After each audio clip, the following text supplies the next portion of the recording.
Women from East Africa, including People's Liberation Party leader Martha Karua, have written an open letter to Uganda's President Yoweri Museveni and his son General Muhoozi, the chief of the Uganda People's Defense Forces, condemning the sexual victimization of women in connection with the January 15th presidential election. They have also called on First Lady Janet Museveni to speak out against the humiliation and abuse of women by security forces under the command of her husband and son. The African Union and the East African Community, which President William Ruto chairs, have also been called upon to speak out against these human rights violations, with the United Nations called upon to dispatch a fact-finding mission to Uganda. Please come, let's all be together.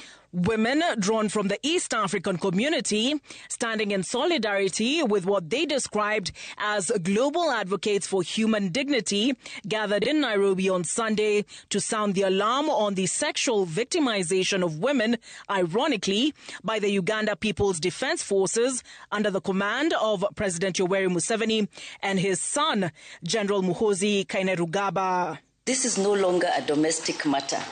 The scale of these violations demands immediate intervention from you as head of state and commander-in-chief of the Ugandan People's Defense Forces, and therefore the boss of the chief of defense forces, Muhoozi Kainerugaba, as well as his father.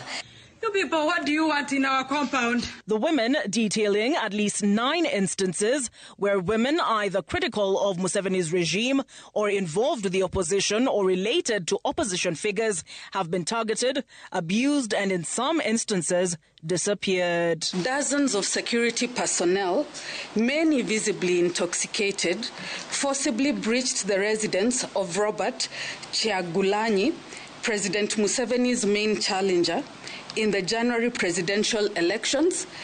4 military men perpetrated a heinous act of sexual violence by ripping off Barbara's clothing, leaving her exposed to over 50 jeering men. These atrocities are emboldened by public conduct of the Chief of Defense Forces, General Muhoozi Kainerugaba, is consistent online pattern of disregarding women, using derogatory terms like nyashless to body shame and mock women, sets a dangerous precedent without shame.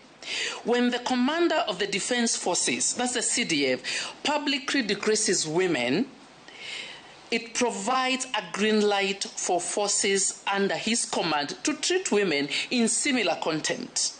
The women of Jumuiya have therefore called for the respect of human rights by Ugandan authorities and for the international community to uphold its obligations. And other opposition figures were arrested, placed in custody. They consisted of women, youth, and men. They are more than we can tell. And that's why we are asking for an independent investigative mission by the world's human rights architecture. All